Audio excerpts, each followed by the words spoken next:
because first of all, A1 language learned in Kenya is not a lot. So that means you cannot really communicate in German. I then talked to my guest mother, who later became my guest mother, and she was such a nice person. I think just the communication between her and the family, I already felt like they were such good people. So, and they told me, no, don't worry, we are going to actually pay for your flight. And for me, this was, I had not expected them to do that. It's also some diaspora thing for me also, being thrown into things and then processing them later. When you're already in. When you're already in the it doesn't have to be a problem. It can just be an issue. Yeah, even nice things. Things. Yeah. You have no time really to process whatever is happening in that moment. Yeah. It comes later. Yeah. Yeah. Because I just woke up and had last call for my name. And then I stood up and I don't know anything. I don't know where the gates are. I simply have no idea about an airport. I don't know how it works. Yeah. What happened in that flight? I am telling you, I could not sleep. I was eating. I'll tell you that in the next episode, because I just couldn't. I was so excited.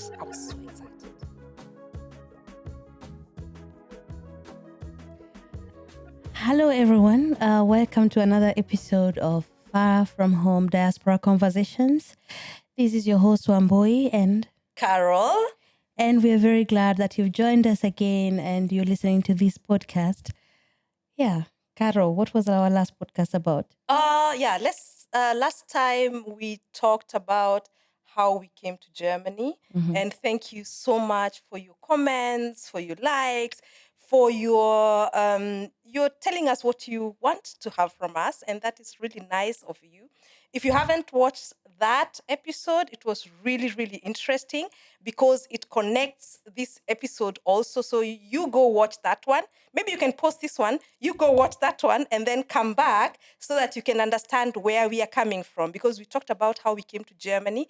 And now in this episode, Wamboi is telling us about her journey, the way she came to Germany in now a bit more details, isn't it? Exactly. Yeah. And where can they go find us?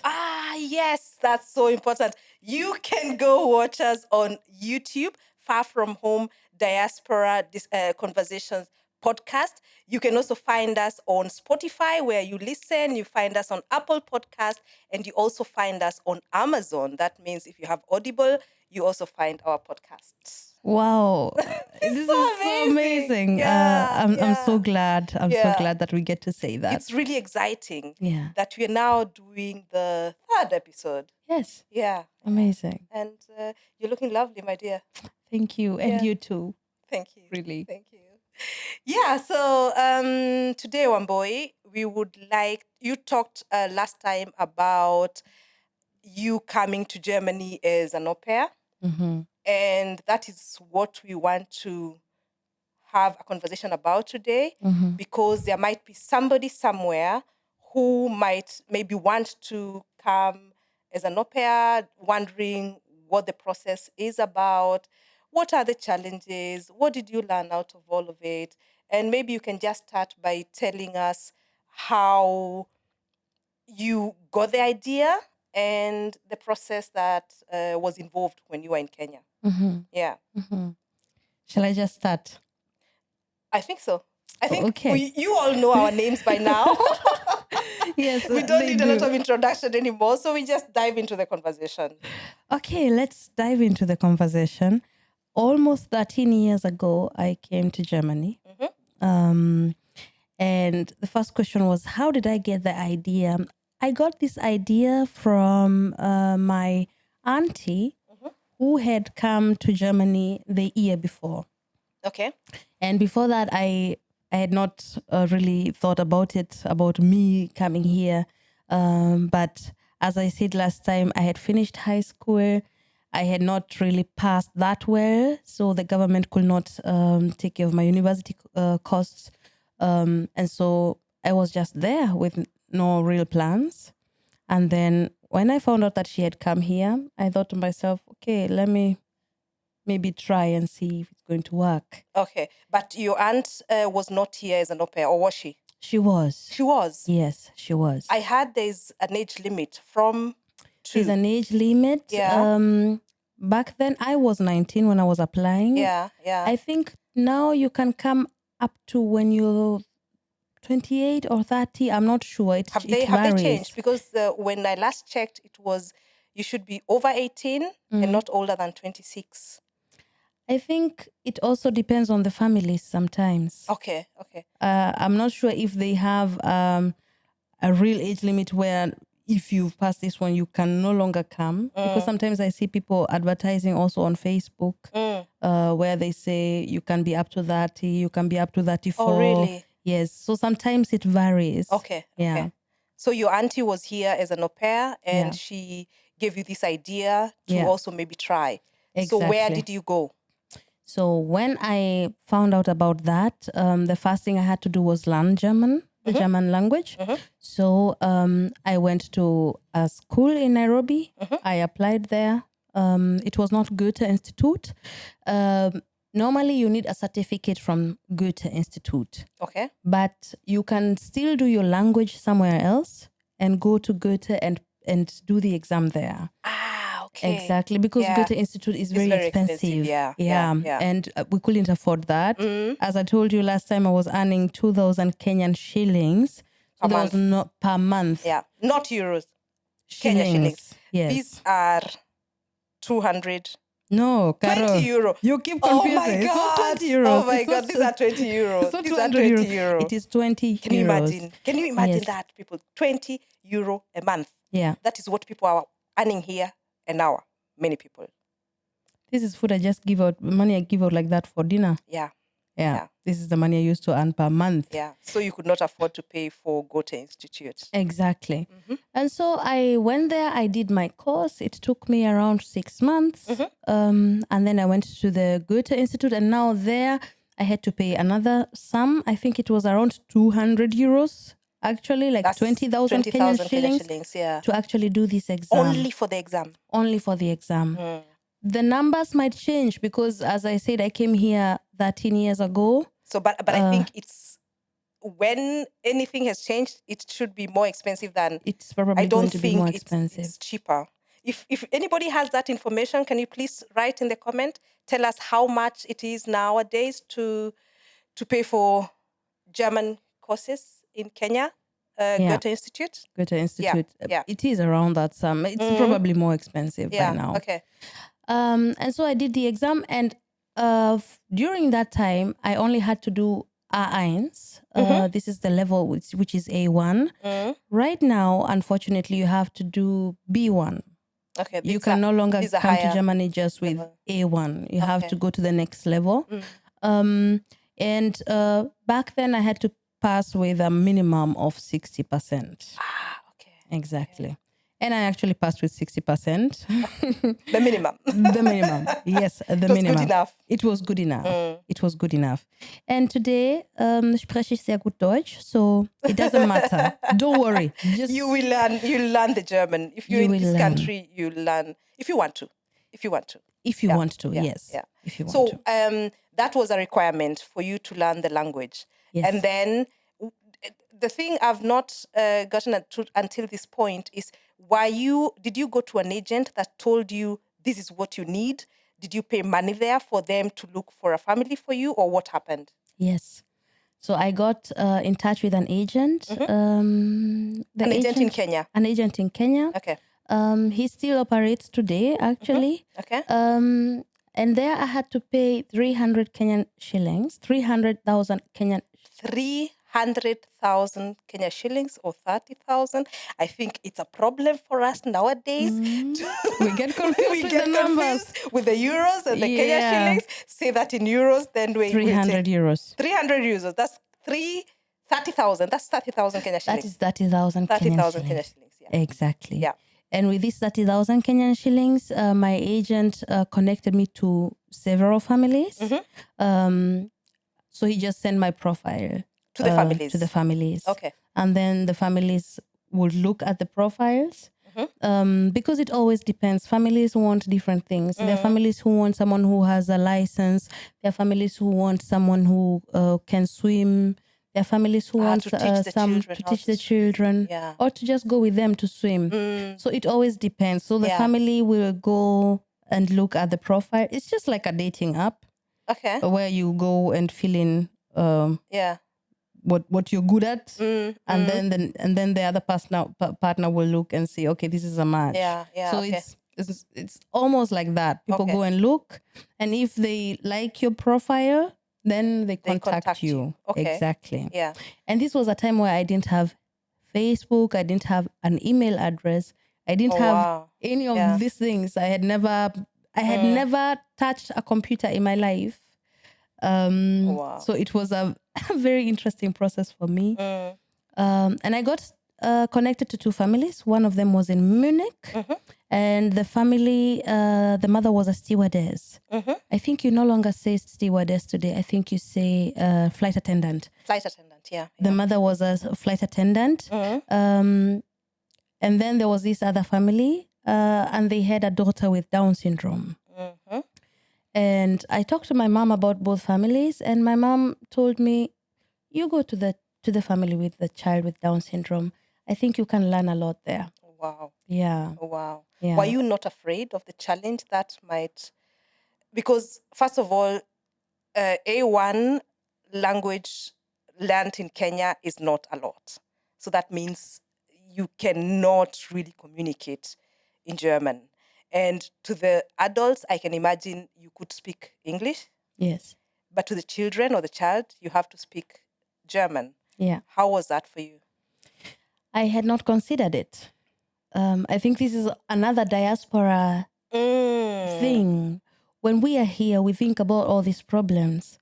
When you're in Kenya, you don't consider this as a problem. That is so true. Yes. That is so true. So you're confronted with the problems when you arrive here. Yeah. I thought I would have other problems like money, paying the flight. These are the questions I was asking myself. How will I pay the flight? How will I get there? Yeah. It had never occurred to my mind that the language problem would be a problem. Again, because we come from Kenya, we come from a people who speak many languages. Yeah. I grew up surrounded by people who spoke many languages. I have never been confronted by and with a society that only speaks one language. Yeah, that's so true. Yeah, this was not even something I considered as a problem. Yeah, you know? Yeah. It became a problem when I came here. Yeah. Wow. So, you got the family. You decided to go to that family with a child who had. You don't say handicapped, you say children living with, or what is the right word? Children with disabilities. Children with, you don't say disabled children, you say children with disabilities. Yeah. Yeah, that's the right word. Because it's also important how you say these things. Yeah. I also stopped, in the last episode, I talked about prostitute, and I consciously use that word because that is how I saw it. But nowadays, I only talk about sex workers because I think that is a respectful way of seeing what they do, because it's a job they do. But I talked about it with that word because that is how negative it was viewed. So it is, what I want to say is that it's important to say the right words. It makes a difference also for these people. It makes they a are difference. Not disabled, they have a disability. Yes. Yeah, because they're not like disabled in everything. It's this one disability. Yeah. Yeah. So that I wanted to make clear. So who paid your flight? How did you manage then to get to Germany? I then talked to my guest mother, who later became my guest mother, and she was such a nice person. I think just the communication between her and the family, I already felt like they were such good people.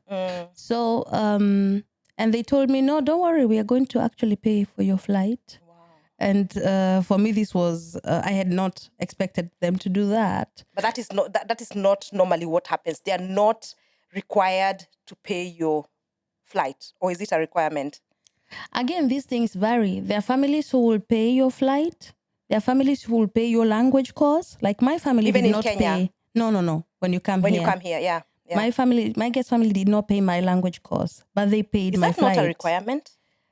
It always varies. I cannot say these are the rules because there don't seem to be any existing because agents are different. Like I came with a different agent. So it depends on what your agent negotiates for you? And which agent he or she is working with in Germany. Because even in Germany, there are also different agents. Okay. So my the agent will contact the agent in Germany. Exactly. Okay. But there are several people who come here with a private conversation. With the family? With the family, yes. So the family takes care of the visa, looking for all that. You do it yourself in Kenya, but they send you directly the documents and all that. Exactly. Okay. Because, when you want to come to Germany, now this is very important. When you want to come to Germany, you need visa, you need to be insured. Health insurance is a big deal in Germany. You cannot stay in this country without health insurance. And these are the things that the family also actually pays a lot because all these things are costs that that have to be met. And we normally don't know about all these costs because in Kenya we don't necessarily have health insurance. There are people who have health insurance, there are people who don't. It's not a requirement. But it is a requirement in Germany.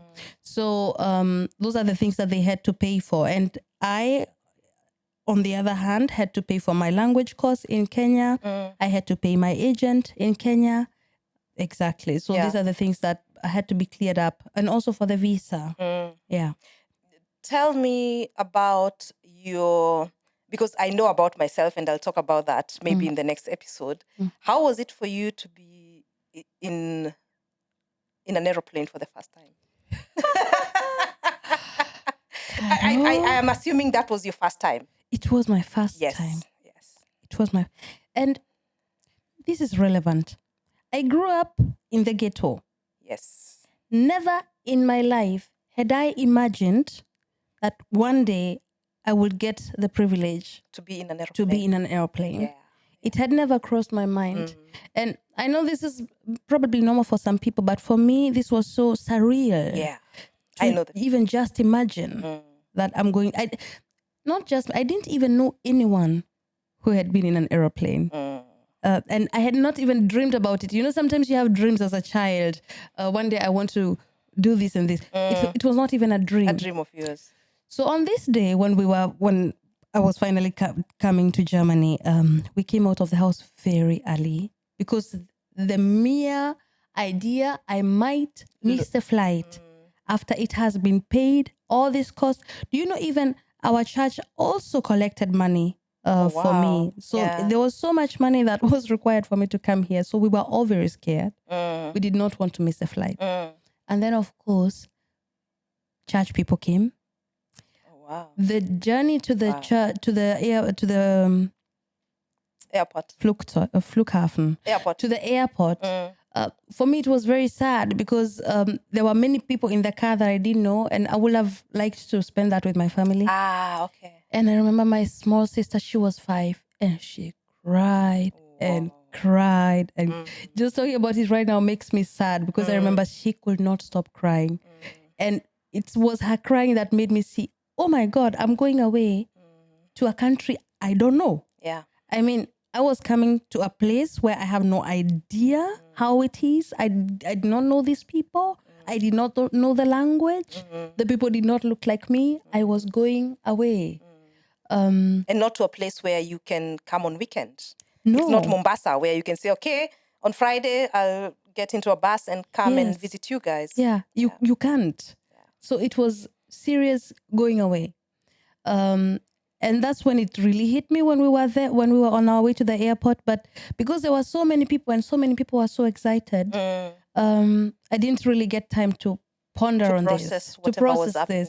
Yeah. And I think this is something that has been it's also some diaspora thing for me also, being thrown into things and then processing them later. When you're already in. When you're already it doesn't have to be a problem. It can just be an issue. Yeah, even nice things. Even nice things. Yeah. You have no time really to process whatever is happening in that moment. Yeah. It comes later. Yeah. Yeah.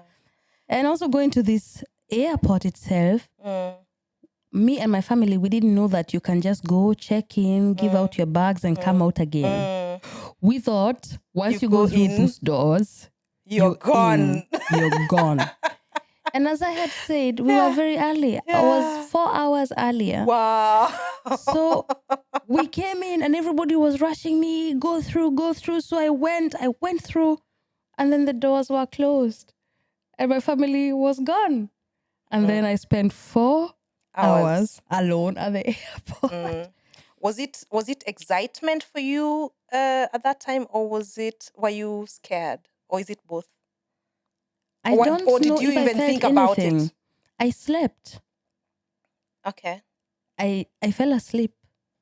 And this falling asleep is also something that I will tell you with time. I fell asleep at the airport, and it was also just a sheer miracle that I actually woke up, because by the time I woke up, they were calling my name for the second time. Oh my God. Yes, I had not 4 had hours it. earlier and then missed the flight. And then would missed have the flight. been, that would have been bad. Yeah. That's why I told you, Carol, coming here, oh my God. either it's part of your story or it's not. It's not. Yeah. If it's part of your story, you're going to come. It will happen. It will happen. Yeah. Because I just woke up and had last call for my name. And then I stood up and I don't know anything. I don't know where the gates are. I simply have no idea about an airport. I don't know how it works. But somehow I went, I found nice people. I've always been someone who asks people questions. I was like, how do I get there? And then I got to my flight, went in, sat down. Yeah. And then I fell asleep again.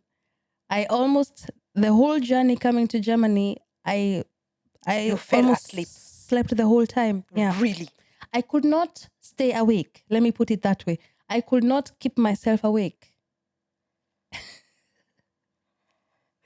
This is how I deal with stress. Me, hey, I'll tell you that in the next episode. Yeah. What happened in that flight? I am telling you, I could not sleep. I was eating. I'll tell you that in the next episode, because I just couldn't. I was so excited. Wow. Yeah. So yeah, stress or excitement or whatever, you sleep. I slept. To this point, we know you sleep. So you come, you arrive to the family, and then what happens? I arrive, first of all, at the airport. Now, I have arrived in Germany. Now, that was my first chaos, because I arrived here at around 4. First of all, it was so hot. Now, it was summer. This was a heat I had never, ever felt in my life. Coming from Kenya. Some people would not understand that. I know. Even right now, it's summer here right now, and Germans are telling me, "Oh, it's so hot," but this kind of heat. Yeah, that's what you hear all the time. They all tell you that it doesn't matter where you go. Whether I go to Munich, I'll find Germans telling me the same thing. Or I go to Krefeld, I'll find Germans telling me, "Oh, but you're used to that kind of heat." No, I'm not. It's a different kind of heat. Yeah. And I had come from Kenya. Of course, I could have taken the liberty of checking the weather, but we don't check the weather. No. That is something you start doing when you're in Germany. Come to Germany, yes. We don't check how is the weather going to be like tomorrow. You go, you get into a matatu, you get to town, then it starts raining, and you have to see what you do with the rain. Yes. You don't check 2 hours earlier to see that it will be raining so that you carry an umbrella. So it comes like it comes. We don't check the weather. No, the weather is the weather. Yeah, exactly. The weather is the weather. That's a good one. The weather is the weather. We take it as it comes. We take it as it comes. Because... But maybe also because there are not these extreme weather conditions like there are here in Germany, that people, when you're coming out of the winter season, and it's going to about 10, 15 degrees. You see everybody so excited, putting on sunglasses and, tank tops and all that because it's getting warm. And you're thinking 15 is what we normally have in Nanyuki, and we are all in our coats because it's cold. Yeah, this I is think cold because for us. they're used to these very extreme conditions, they have to keep checking the weather. And it's also how you connect with people. Small talk, we are talking about the weather. And I have never known how to do small talk because I did not grow with small talk. I talk about the weather. I've never learned how to talk about the weather. Yeah. And when I meet a person who is talking to me about the weather, I even tell people, I'm sorry, I'm not good at small talk. Either you want to talk to me, then we talk, or we don't. I don't mind not talking. You don't do weather talks. I don't do weather talk. I absolutely refuse. I've gotten so good in talking about the weather. I'll tell you what is happening in 2 weeks. I'll tell you, we want to go on holiday to Greece in summer. And during that time in Greece, it will be this, normally it's this hot and this cold. I am, I'm the queen of small talk nowadays. Well, but it comes with your job, right? Yeah. You have to do small talk. Yeah. You meet so many people, so many different people. You can't have deep conversations with all these people. No. Yeah. So the weather. I think we are getting so much out of the topic. But that's okay. Yeah. So the weather, you arrived, it was very hot. It was very hot. I had assumed it was going to be cold. So of course I was wearing jackets. Yeah. Yes, it's Europe. Yeah, it's Europe. So it's cold. Just the same way people here assume it's Kenya Africa. Is warm. Africa is warm. So all the time. Europe is cold. So this is also how we assumed. Let me not say we, because some people did not. I did. And so getting out of the flight and realizing it's so hot, and then the next shock that I had not considered was that the sun does not set at 6. Oh yes, it doesn't just set every day at the same time like it does in Kenya. So when I got out of the flight, I did not recognize my guest parents because I had just seen pictures. So I did not know who they were, and they were not carrying my name. So I just didn't know who they were. You didn't know who you were looking for? No. Yeah. Oh, yeah. I didn't. This is poor planning. I had no idea. So I walked around at the airport. I didn't know what to do. I didn't know where you get your luggage. So I had lost my luggage. I did not know where to go find the conveyor belt. I was so green. I had no idea what you do. So I've lost my luggage. I got out through the wrong door. So something was also screaming in my ear, telling me not to do something. I do not understand German, by the way, because I had passed with 60%, as you can remember. So, and it doesn't even matter if you had passed with 100%. A1 is just... It's useless. It's useless. Yes. It's useless. It doesn't help you in any way. It doesn't help you in any way. You can say guten Tag, you can say hello, but that's it. You cannot converse. Yes. It's not possible. And Caro, I had taken €5.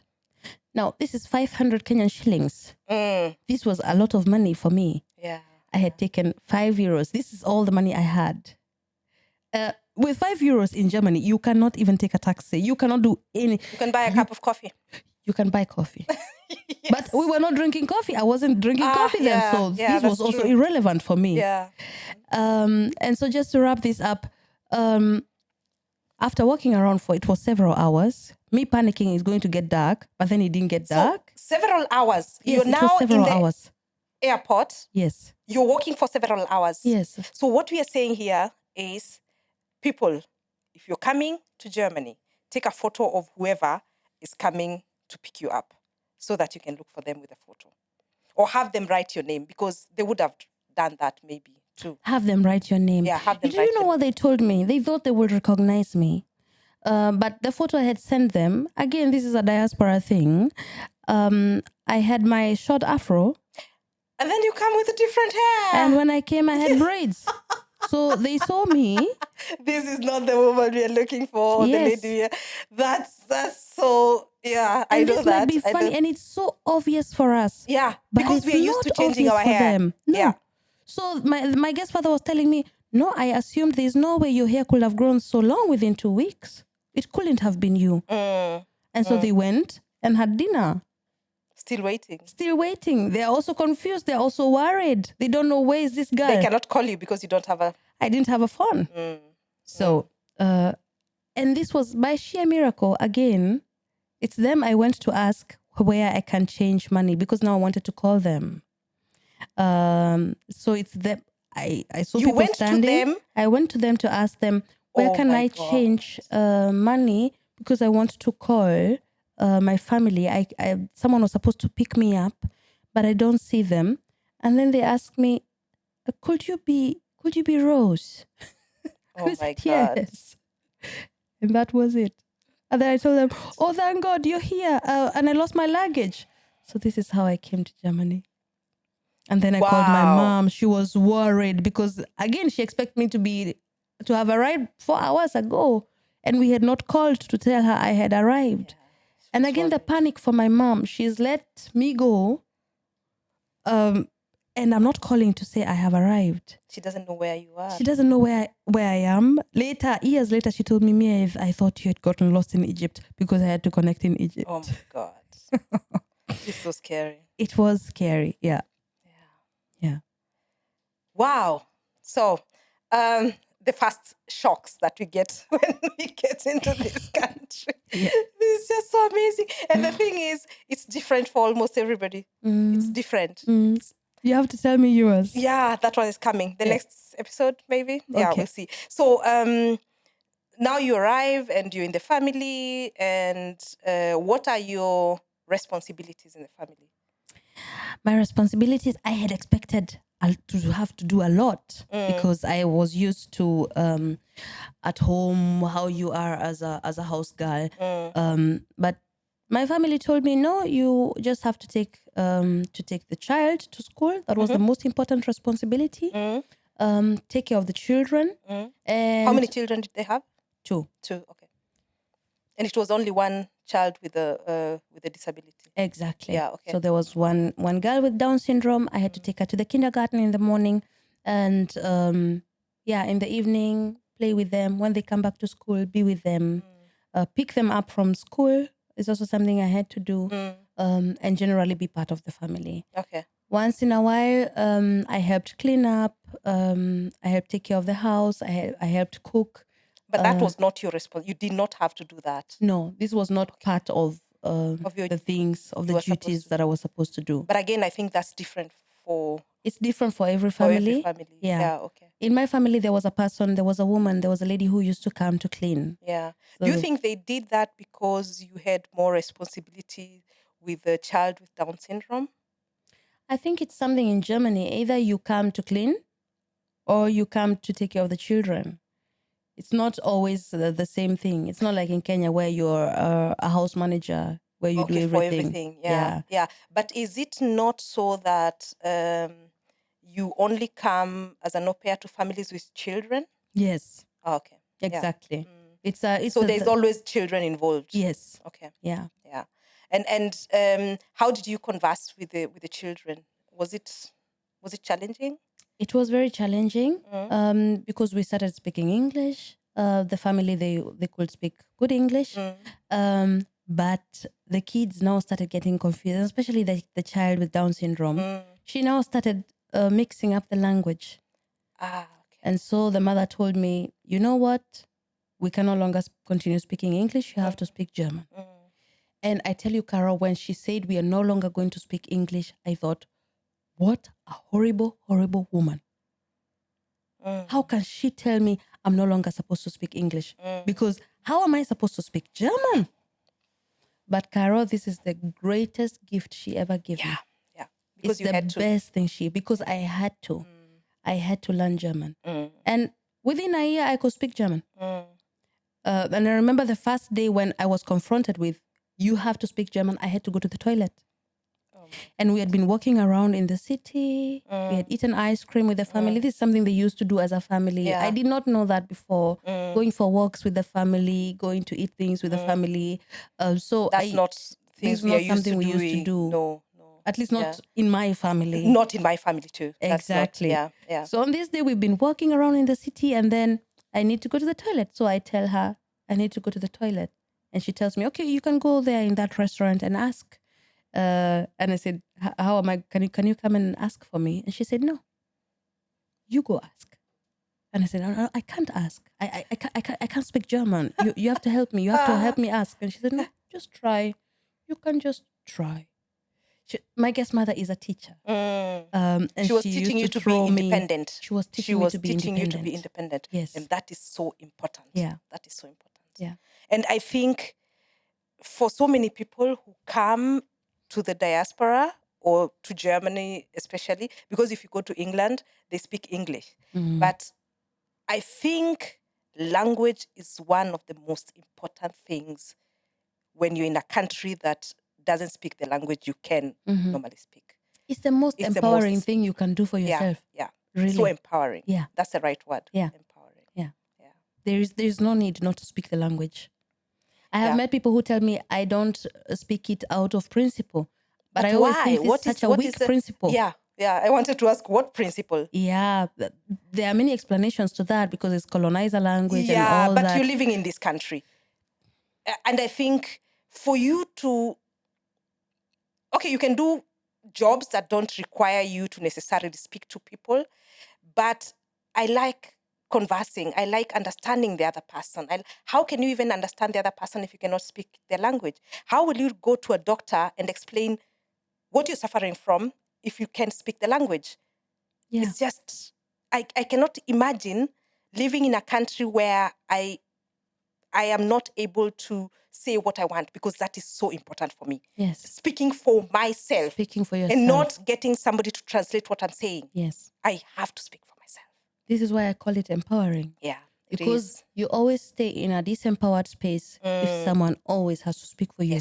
Yes. So for me, this was the best gift that they gave me, the language. The language. Yeah. And I was also, I'm not just saying that they gave me this gift. I was also very hardworking, Caro. I used to learn German every day. Wow. I wrote German rules. I stuck them on my door. I was practicing every day. Every day. Yeah, just going back a bit. Did you go to a German school immediately after you came?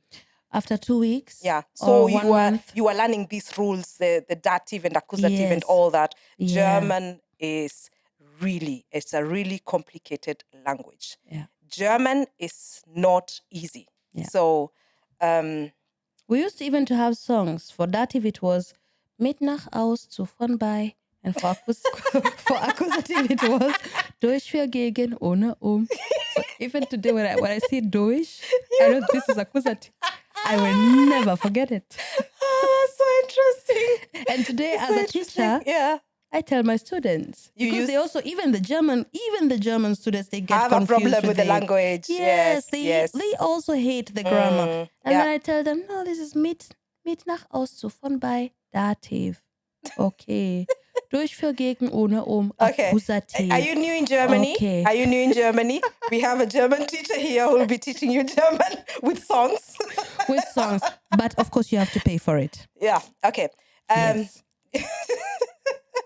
That's so nice, the song. And especially because you can sing. So it sounds good.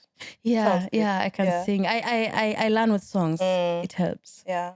So what I'm really interested in, Wamboy, is to know about the child with Down syndrome. Because for me, I imagine that to be extremely challenging to come to a country, not speak the language, but you have to speak the language.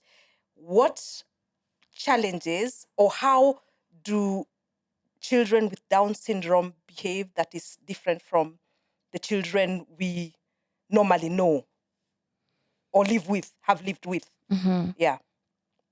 It's a question of independence. They are different. I can say this child taught me so much about life. The lessons I learned from her, they were just amazing. The difference was that I could not tell her to go to school and have her go alone. I had to be there. How old was she? When I came, she was 6. Okay.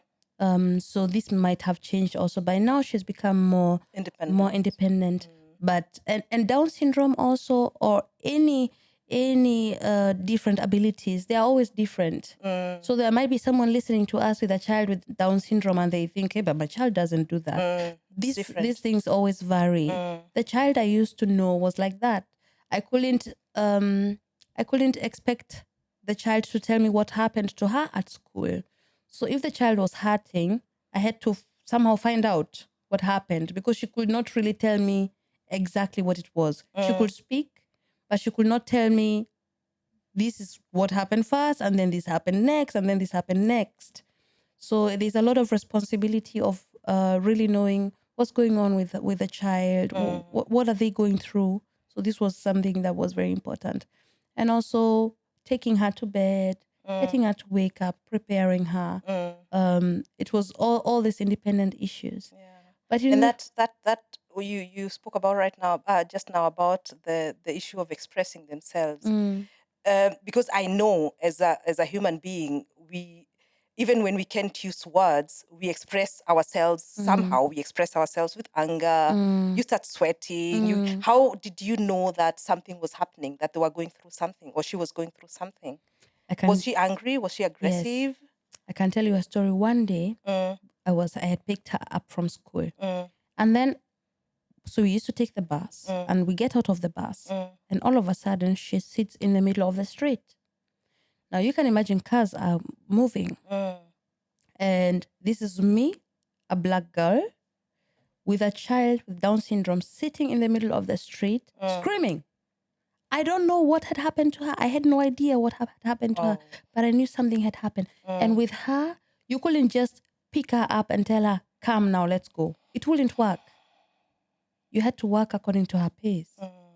And I think what helped me was that I am a very patient person. Yes, you are. I am very, very patient. Yeah. I will go with you to the floor and talk about it until we are done. Know. Yes. And so I think this is these what people I did. would not have gotten a better person for this child. Thank you. This is God, making two people who need each other meet, because you're that person. I am that person. You are. Yeah. And it did not even frustrate me even 1 second. I went to her to the floor. I could see people were looking at us in a strange way. I didn't mind. I went to the floor and asked her, okay, what happened? Are you having some pain? Do you just need to have a break? Okay, we can have a break. And then in the middle of the street. In the middle of the street. Okay. And then do you want a cup of chocolate, hot chocolate? Yeah. Now. What do you need? What do you need? And this is why I'm saying she taught me so much, because I've learned how to ask people, wow. What do you need? What do you need? Yes. Because how I don't know. How can I help you? How can I help? Yeah. Do you want me to give you advice, or do you want me to listen? Do you want me to bring you coffee, or what do you need? Because I don't know. This is what we she assume taught me. We know what we people assume we need. know. Yeah. Oh, yeah. And she taught me, Caro, no, I don't. Sometimes she just wanted to sit there. That's all. And if you just sat next to her, and it was okay. If you force her, you create drama. If you just let her sit, she sits, she finishes, she wakes up, you go. You never have to talk about it again. That's it. Did it take you long to understand that? Or is it the way you are? You're like this. Your nature I'm like is this. You're like this. My nature is so like this. It did not take long for you to understand what you were supposed to do.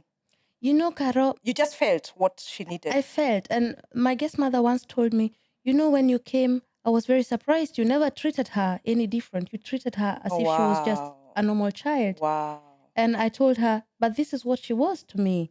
A normal child. Yes, I never thought for one moment that she's different. Really, it's not something that I thought you are different. I guess because I grew up thinking I was different. And so many people also told me I am different when I was growing up. So I always felt I was different. And you didn't like being treated as different? I think I just grew up with the awareness, somehow I'm different. I was somehow goofy. I used to read all the time. I used to bump into trees reading. I was a strange child. So I understand strange children. And after today, Caro, I understand that strangeness. And they understand me too. So mostly they will be coming to me. Yeah, so. Wow. Yeah. So how much were you earning? We have to talk about money. Money is good. Yes. Yes, I was taught in Kenya, you don't talk about money. We talk about money. Even in Germany, they tell you, you don't talk about money, you don't talk about God. You don't talk about politics. But money... Especially about God, yeah. Especially about God. Yeah. You don't assume. Don't assume. That's for another day. That's another podcast. That's spirituality and religion here in Germany. Yeah. Yeah. But I was earning 260 euros. That's 26,000 Kenya shillings. This is about 26,000 Kenya shillings. Yes. With the current inflation, it could it's go more. to around It's more. 30,000. Yeah. Yeah. Jesus. 300. 30,000. 30,000, one boy. Sorry, 30,000 Kenyan I think that's why we don't talk about money, because it's so complicated. But let's just address this topic a bit, because my first problem with money started when I had to go do hair. Yes. And I was supposed to pay 60 euros for my hair. Yeah, that's about 6,000 Kenya shillings. This is 6,000. This is cheap, by the way. Yeah. This You're not paying less than 100 for doing hair. Yeah. Yeah. And I have come to learn how to stop doing the exchange rate in my mind. That is what I was doing in the beginning for everything. Yes, me too. I did not even buy tomatoes in the supermarket. I know, because this is like because I was there and it was like €3 and I was like 300 Kenya shillings. How are you paying? In Germany, I'll cook all my food without tomatoes. Yes. Yeah. So this was a big problem for me. Always changing the money. Yeah. Especially because I had told you I was expecting to come and save a lot. But Cara, and then you realized, yeah. I was paying 200 euros for my language. So I wasn't saving this you're money. left with 60. So I'm left with 60. And in Germany, you also had a SIM card. Yeah, that you have to pay for. Per month. Yeah. So again, another 15 euros is gone. This is 1,500 Kenyan shillings. Yeah. So you don't have much. And then if you have to pay now. It sounds like much, but then when you see the costs, everywhere you have to pay and, you know, nothing much remains after that.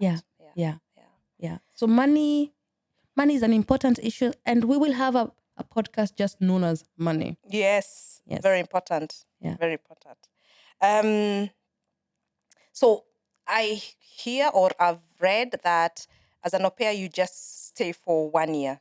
Yes. Minimum of 6 months, maximum of 1 year. Yes. So you stayed for 1 year in the family, and then what happened after that?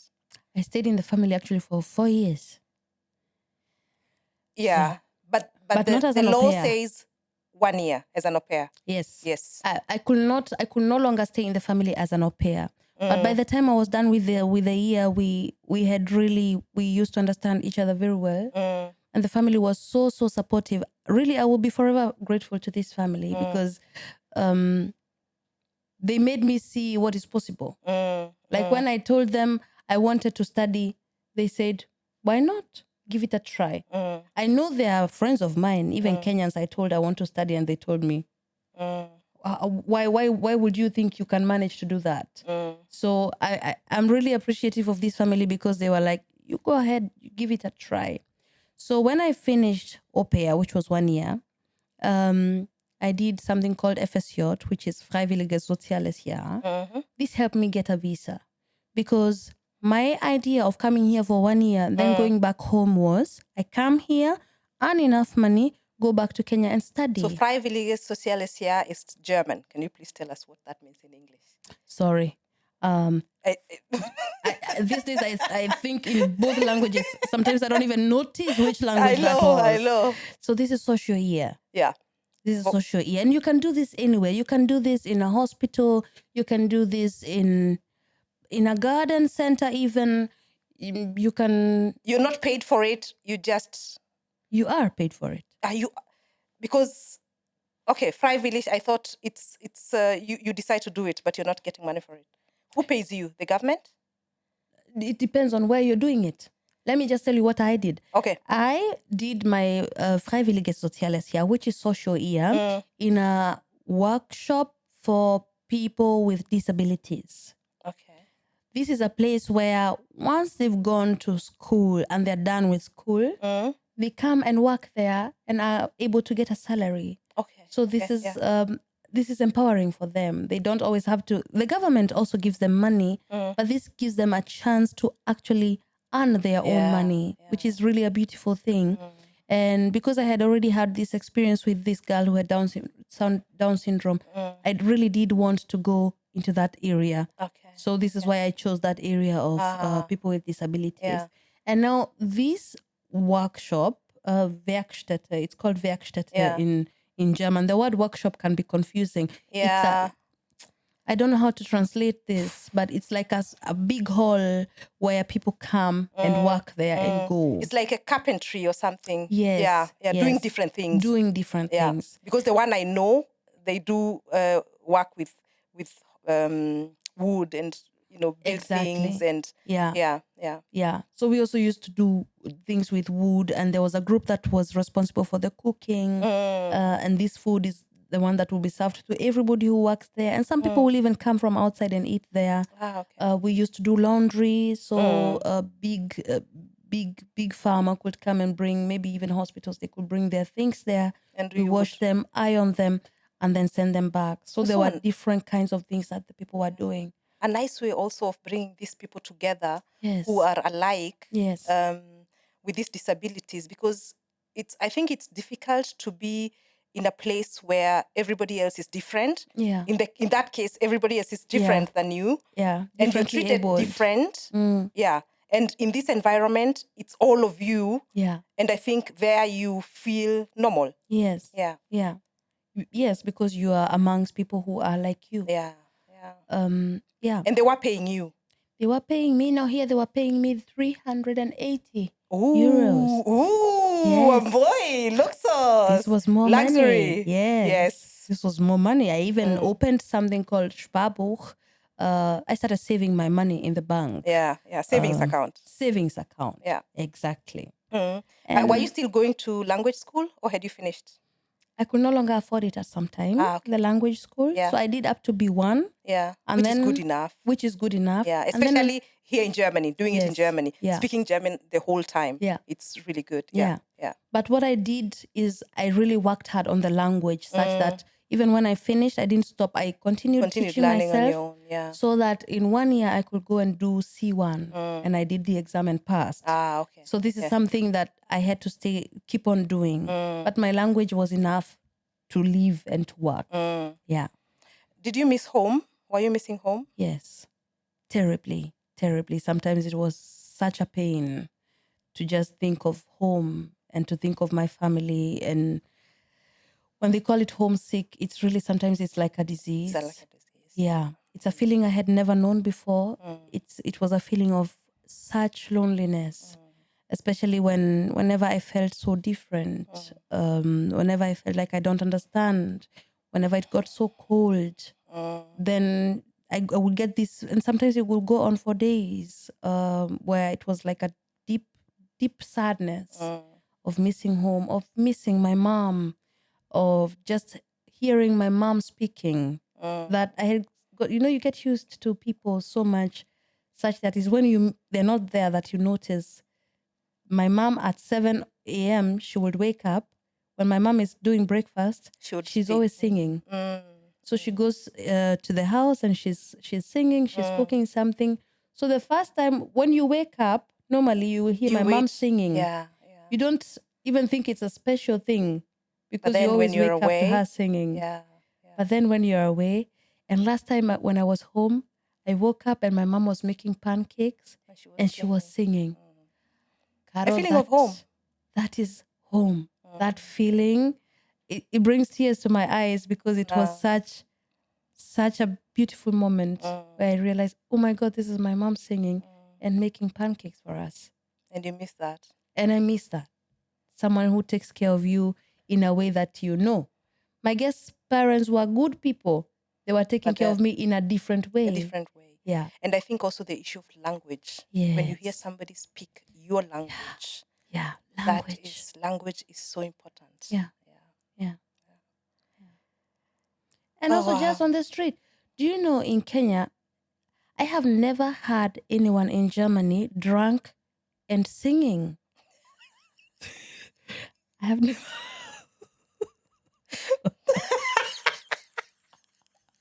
This is something I hear so much at home. People sing on the street. He's like, this is so and so. He's drunk. He's just walking home. Yeah, there's a guy I used to hate that guy. He was always drunk, and then every time he saw me, He used to hit that guy. Waithirore Muthaka. And he was not Kikuyu. So he was singing it with an accent. I think he was Masai or something. I cannot remember. Rosengei was his name. And that guy was, now I find it so funny and really, really sweet. But that time, and then he was saying, Waithirore Muthaka. Gati gati ni kando no ningi to me to go to aku tituega. And especially that means Waithera is my middle name. You're beautiful when you're in the middle of people, in the middle of many people, but your behavior is not good. And I used to hate that. Gati gati ni kando no ningi to me to go to aku tituega. I used to run. I used to run. Oh God, that was terrible. I laugh about it now, and I really find it nice. But that makes me laugh. You're crying. That's a problem. When I laugh, I cry. But can you imagine? You're 8, you're 9, that age, and then you see and he was old. He was maybe 40, 50. And then he's saying to you every time, with Irori Mudaka, Gati Gatini Kando. That was terrible. But that's true. You don't find Germans around along the street singing when they're drunk. No. And that's something you miss about home. Yeah. They don't sing. Yeah. So when you go home, you realize all of a sudden people sing on the street just like that randomly. And I remember there's a time I started singing. And dance. Yeah. And someone just turned and looked at me in a very strange way. Why are you singing? So these are these different, small things that give you this feeling of home. Yeah. And we slowly have to sum up this episode. I know it's still so interesting. But last time, in our last episode, you said you wanted to come for only 1 year and then go back to Kenya. What changed? Did you consciously make a decision to stay? Yes. Okay. I made a decision to stay because I had not saved money.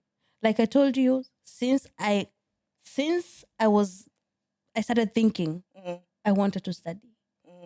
And even my idea of coming here was to save money to go back. But by the end of the year, my German was not good enough such that, because during that year I started thinking, okay, maybe I'll do tourism when I go back. You know, I will find ways to now work with this language that I've learned. But in 1 year, it was not good enough to do anything that would bring me enough money. Yeah. But also I had not earned enough money. I didn't have actually any money to go study. And studying in Kenya is very expensive. Yeah. It's very expensive. And so I had, again, all these things are miracles. And I will keep saying, if you're supposed to come, you will come. And the things that are supposed to find you, they will find you. Because now this story, I had it in the train. That you could actually do... help me, Fernstudium. We'll get it. We'll get it. Yeah. You can study from. You don't have to be at the university. You can study from home because my KCSE results were not valid in Germany. I could not do much. I could not study with them. So there's something I had to do first to have my documents recognized for the university. And so someone told me I could actually do this from home. And then once I passed the exam, now I could be accepted at the university. Okay. And of course, studying in Germany is cheaper than studying in Kenya. Yeah, of course. Yeah. So once I saw these two things, studying here is something I could actually afford. In Kenya, I would never have afforded to study. Okay. It was just too much money. Yeah. And second, there was actually an opening. I had to work harder, but it was possible. So this is what I did. Okay. Wow. Yeah. And That's if you want to have the details of where did I go, what did I do, which people did I talk to, because these are very specific things, I am more than happy to take anyone through this process. Oh, wow. Yeah. Yeah, you heard it, guys. That's really... thanks for offering that to our audience, to our listeners. So you can write to us, you can write to Wambui and just, tell her. Yeah. ask the questions. Yeah. Because I only came this far, and today I look at it as a journey, and I can say I have come so far, and I came this far because there was always someone who told me, turn left, Yeah. There was turn somebody right. guiding you. There was someone guiding me. It was not always the same person. Sometimes it was random people, something I heard somewhere, but all the time there These has are the always been angels. someone. I call them angels that God Yes. send your way all the time. Yes. All the time. Yeah. He sends you what you need. Exactly.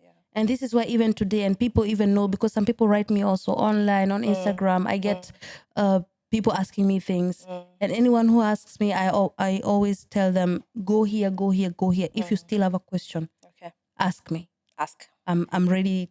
I'm ready to help. Yeah. Okay. Nice story, Wamboi. Thank you so much for sharing that with us, with our audience, with our listeners.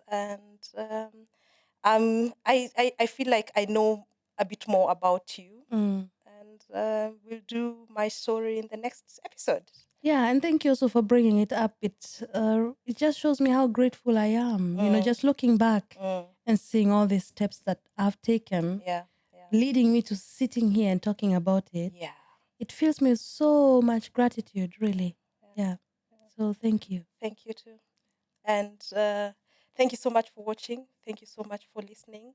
We'll see you in the next episode. Bye-bye, and God bless. God bless.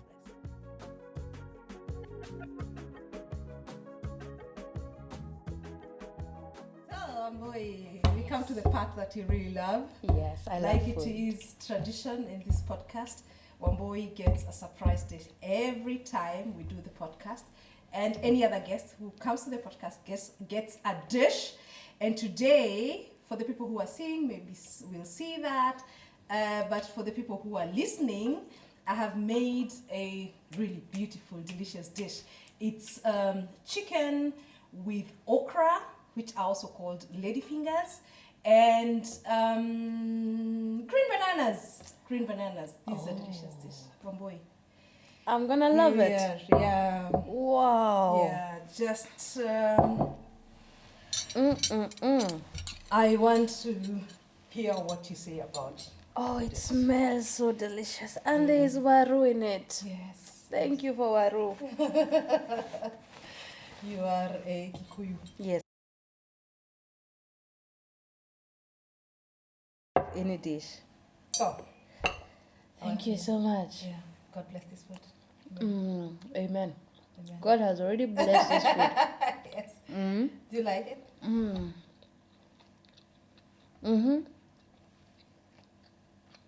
I love it. Yeah. So let's enjoy the dish now. Thank you so much for watching. Share with your friends, with your loved ones, with your family, and like always, you'll get a video of this dish on my YouTube channel, Chef Carol Show. Thank you. Thank you. Enjoy your dish, Wamboi. Thank you. I appreciate this. I really appreciate this. You're welcome.